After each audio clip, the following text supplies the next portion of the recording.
few years back before COVID, after 3 months of doing it herself, my wife finally dragged me into a CrossFit gym. I had worked out for most of our marriage, once or twice a week, usually lifting weights, and I thought I had a pretty good sense of what a good workout actually looked like.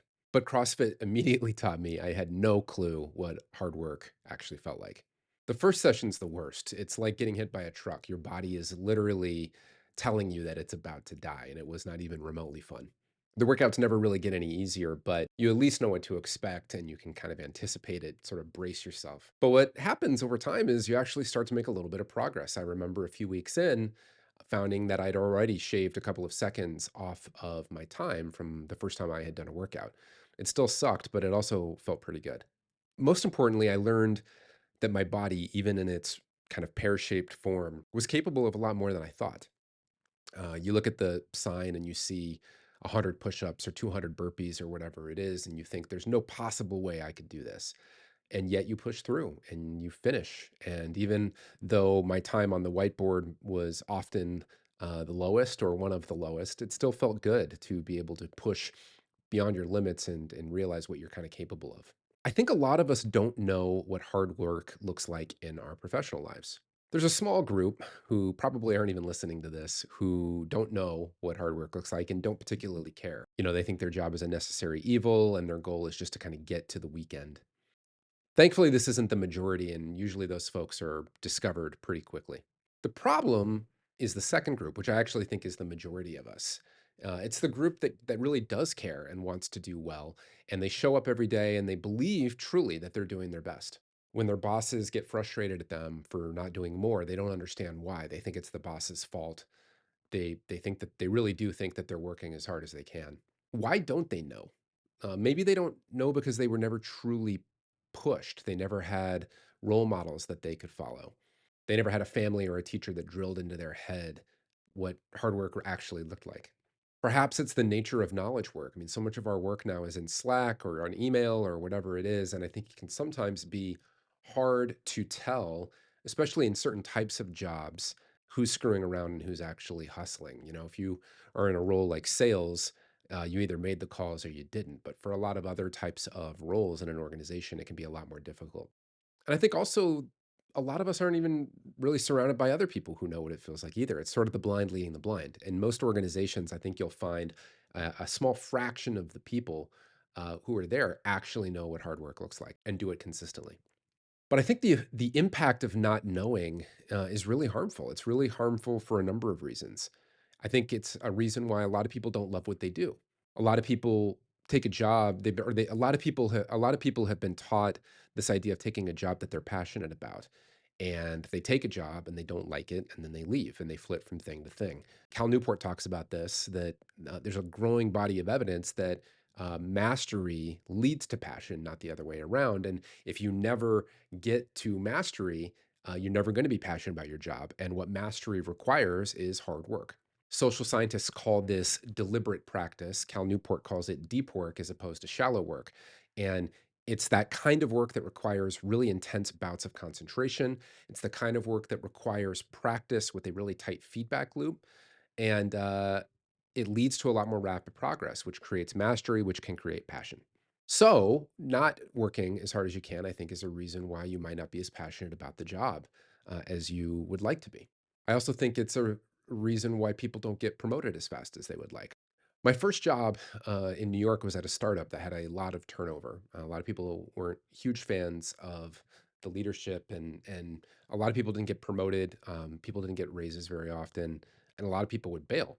But some people did, and that's what people didn't really notice. Is they may have had different faults and things like that, but the owners of that company, they approached it like a meritocracy. And when they found people who were willing to hustle and do the work, they actually would be very willing to promote you and very willing to give you raises. And so there was this kind of a small cabal of people who had different backgrounds and different personalities, different skill sets. They were in completely different functional groups, but what they all had in common was, I think, this understanding of what hard work looked like. And so, there would be the developer who was shipping 10 times the code of his peers at higher quality. There was the sales guy who outsold every other sales rep on the team combined by himself. And when people who were in the organization who weren't that way looked and saw them, they got frustrated and left rather than asking themselves honestly what the founders saw in those people.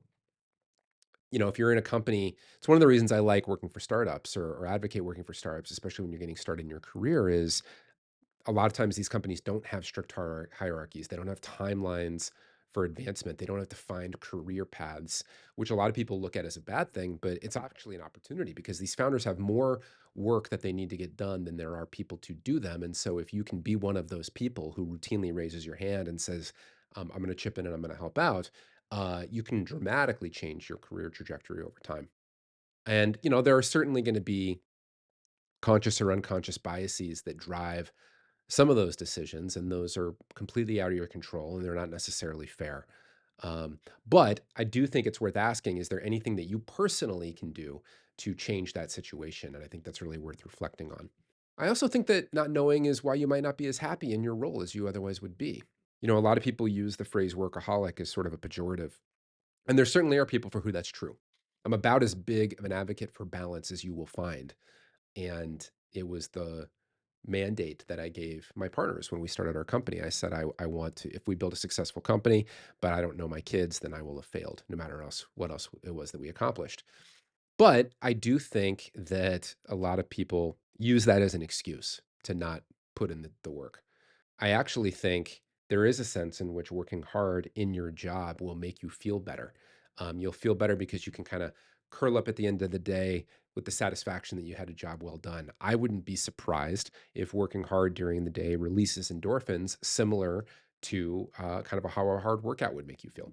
And I think one of the answers to that hustle culture question is it's a kind of a false dichotomy. I think there's a difference between the number of hours that you work and the level of intensity that you bring to that work. So, using the CrossFit analogy again, if I can complete the same amount of reps in less time, I did quote unquote more work. And so, a lot of people just focus on the number of hours, and they don't necessarily focus on the number of reps or the level of intensity that they bring to bear within a compressed time frame.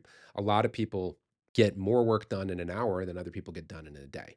And I don't think that those people are working less hard because they only worked an hour. That hour was full of intensity and their output was actually superior, right? And in fact, there's a lot of data to suggest at this point that the maximum amount of truly deep work that somebody can get done in a day is around 3 to 4 hours. Rescue Time is a company that I interviewed a couple years ago, and they have several 100,000 users, and it tracks app data, and that is exactly what they found. So you might work more than 3 or 4 hours a day, and you probably will. But in terms of like focused, intense work, you're probably talking about 3 or 4 hours anyway. The question is, did you even do that? Right. So let's assume that you buy into that premise and that you actually do want to start working harder. Where do you learn to do this? What practically can you do? Step one is just to decide that you want to do it. I think, like with anything else, you have a vision for what it is that how you want your life to be different, and that can you need to find kind of the reason why you want to start doing this, and then you want to set an intention that you're going to, and so you resolve to do it. You make a decision. I'm going to show up on Monday and I'm going to bring a higher level of intensity and focus. Maybe you don't start at 4 hours. Maybe you start with 20 minutes, right? But just like any other character trait that you're trying to develop, it starts with making a decision. Number two is to prepare for the discomfort. So you understand that it's going to be kind of like starting a new workout regimen. It's not going to feel great in the beginning. It's going to feel uncomfortable.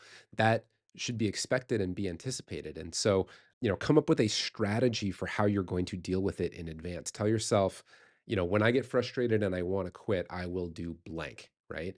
And it could be a reminder of your vision and what it is that you're trying to accomplish. It could be a reward that you're gonna give yourself, not a cupcake, but for working for 20 minutes, but something commensurate to the level of effort that you expended. Maybe you go and recharge and take a break or whatever it is, but make sure that you have a strategy for the discomfort in advance so that you're ready to deal with it when it inevitably arrives.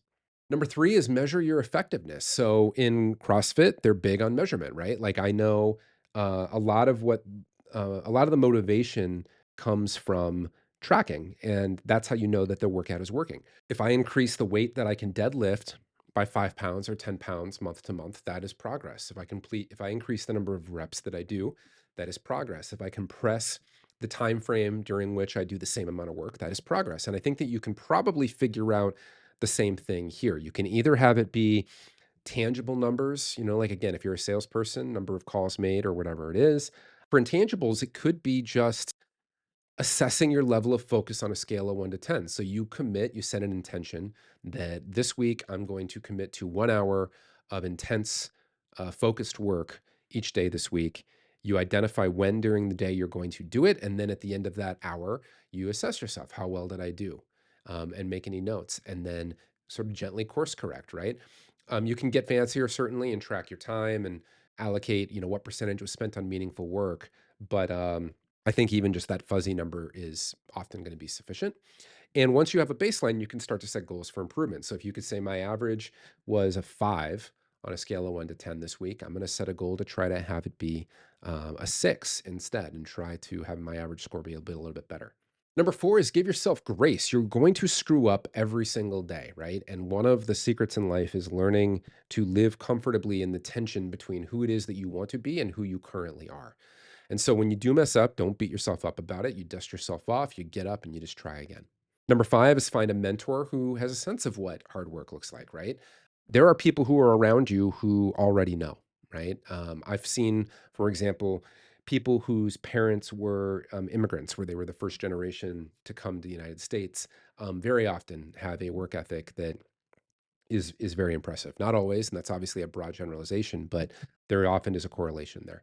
I have found that people who are athletes, especially if they competed at the college level, often have this trait because they had to put in years and years of work even to get to that point, and then that translates often into their jobs. Similarly, people who are really good at an instrument or who played piano or whatever it is for years growing up, they often know, right? Look for those people, and if you find one, take them out to breakfast. Ask them how they organize their time. Ask them if there's any tricks or tips or common patterns that you could then apply to your own life, right? Maybe even ask them to be kind of an informal coach to hold you accountable as you're going down this journey. Number 6 is to build in routines for renewal, right? And so when I say workout with intensity, that does not mean workout all the time, right? LeBron James, for example, is notorious or famous for sleeping, I think it's something like 10 hours or 12 hours a day. He's not working out all day long, but when he is working out, it's intense, right? You need times of renewal to give yourself sufficient energy to attack those periods of time with the level of intensity that you're wanting to attack them with, right? And so get away from your desk, go talk to coworkers, go for a walk, pay attention to what you're eating and drinking. Make sure you get enough water. Take a nap if you need to, especially kind of in the age of hybrid or remote work. If you know that a 20-minute power nap in the middle of your day is going to give you an extra boost of energy to kind of power through the afternoon and allow you to work with a little bit more intensity, consider doing that, right? And again, you can treat that as a reward. If you put in 90 minutes of intense work and then you reward yourself with a 20-minute nap, you're going to have a reason to something to look forward to and a reason to kind of continue attacking. Also consider the support time around the rest of your day. So your evenings, your weekends. I found watching TV late at night tends to not be recharging for me. Often it makes me more anxious or whatever. And so I have found that cooking, reading to my kids, stretching, date night with my wife, reading fiction, taking a bath, meditating, or doing like non-sleep deep rest protocols. These are all things that have been effective for me to bake legit renewal into my evenings and into my weekends. And so ask yourself if there's things that you can do to approach your evenings and weekends in similar ways. Number 7, order your tasks from most important to least important, right? So for most people, your willpower is going to wane throughout the day. And there's actually a lot of scientific evidence to back that up. And so I would advocate identifying what I call your most vital task and ask yourself, like, what is the one thing that if this is the only thing I get done today and the rest of my day gets blown up, I can still consider today to be successful? And then that is what you attack with the most intensity. If you have worked yourself up to a place where you can get 3 to 4 hours of intense work done per day, you can layer in a second and a third. But in the beginning, maybe just identify that first one and ask yourself each morning or the night before what that is, name it, clarify it, set the timer, and then make sure that you attack it. Don't wait until the end of the day. Try to keep your calendar as much as possible blocked off so that you can minimize the number of interruptions and the number of distractions that you have so that you're able to attack your most vital task while your energy levels are highest. Number 8, identify your unproductive triggers. So there are things that you probably do that create spirals of distraction or spirals of unfocus. Things like having Slack open all day long and that stupid little red dot that I have to check and see what it is, or having notifications on your phone, or having coworkers come in and just interrupt you and say, "Hey, do you have a minute?" Identify what these things might be. Opening up Instagram and then you wake up and you've spent 30 minutes kind of going scrolling through a death spiral, right? Identify what those triggers are and then try to bake things into your life that minimize the likelihood that those are going to happen, at least at a minimum during your focus blocks, right? So I have found that focus mode on my phone or do not disturb mode is hugely valuable. It could be things like turning notifications off on Slack. It could be installing software like Rescue Time or Freedom, or there are these various tools that will kind of block you from using certain types of software while you're trying to get your focus work done. It could be as simple as developing a meditation practice, which can help us to build the muscle of when we notice our attention slipping, gently redirecting yourself back. I've heard of people who like put rubber bands on their wrist, and when they notice their attention wavering, they snap themselves really hard with the rubber band. It sounds a little bit masochistic, but could potentially be effective at kind of interrupting that pattern loop for you, associating kind of a mild bit of pain with an undesirable trait. But understand that, like, you probably have these. It doesn't make you an awful person, but recognizing them and creating a strategy for how you're going to handle it, I think, is important. 9, consider a positive triggering routine. So it could be, sitting at your desk and lighting a candle or making a cup of tea or putting on a particular, focus playlist on Spotify, or listening to some, The Rock in a motivation video or whatever it is on YouTube. For me, I get out of the house every day and go to my coffee shop in the morning, and that's where I work on my most vital task, usually, unless it requires recording video or something like that. But more often than not, a lot of my content is around thinking and kind of creating stuff that is really hard to do. And so I don't need to be on Zoom usually. And so I'll go to the coffee shop and I get to get outside. I get to get some sunlight into my eyes, which we have some evidence now is a good triggering mechanism for kind of your circadian rhythm and all that kind of stuff. I get a lot of progress toward my 10,000 steps for the day. I get around people, even if I'm not necessarily talking to them. Just the energy of kind of being around them is fun and filling and soul filling. And then I'm able to get my task done. And then I go back and then again, if the rest of the day gets blown up, I got to have that positive triggering routine. And so my brain kind of gets into, I have found, started to associate that coffee shop with focus. So, if you do something like that, I'd be careful about associating it with other things. I've heard that people will have rooms that they only work in. They don't do anything else in there. If you have the luxury of having that kind of space, that's great. If not, maybe you find a place that you go to. And again, that's the place you do deep work. And so maybe you have a coffee shop that you go to hang with friends, but you have a different coffee shop that you go to do your deep work at, and that's all you do. You can maybe start to have your brain associated with deep work and kind of put itself into a mental state that gets you into a state of flow or into a state of focus more quickly. Number 10, set quantifiable goals. I have found that my ability to hustle can often be correlated with the goals that I set for myself. So if you give yourself a deadline, and if you get in the habit of setting more aggressive deadlines than maybe what you're used to, you will find that you can increase your tempo, increase your level of intensity over time. If you have a collaborative goal setting process with your boss, set stretch goals for yourself that you know will require hard work to achieve. And obviously, you want to level set with them and talk about that this is a stretch goal, but I think that often will push you harder and you'll find yourself growing faster than if you set really easy goals. If your company doesn't set goals for you, don't have that be an excuse. Make them yourself. Number 11, find an accountability partner or a group. Again, I talked about that a little bit earlier with people who model this well, but seek out other people who resonate with this idea and commit to hold each other accountable. There are websites that you can go to now where you can actually hop on a Zoom with a random stranger, the whole point of which is just to focus together. And so you kind of have accountability in the form of that other person is sitting across from you. And you state an intention at the beginning. You say, "Hey, I'm going to write this article." And then at the end of the hour or 2 hours or whatever it is, you say, "Did I do it or did I not do it?" But it doesn't have to be as formal as that. I think that you could even just have a simple group text. You could just say, "Did I get it done or not?" assess myself on on a scale of 1 to 10, and can provide accountability to each other that way. I don't think that work is the most important thing. I've talked about this before. I think work fits into the context of your overall life. And I think ultimately it's about the person that you're becoming. But for the time that you do spend at work, I think that you are better served by putting everything you have into it. You will get more done in your job. You'll get promoted faster. You'll just develop a skill set more quickly. You will develop habits and routines that have positive cascading impacts in other areas of your life. And ultimately, you're going to become, I think, a better version of yourself by going through that and by doing that.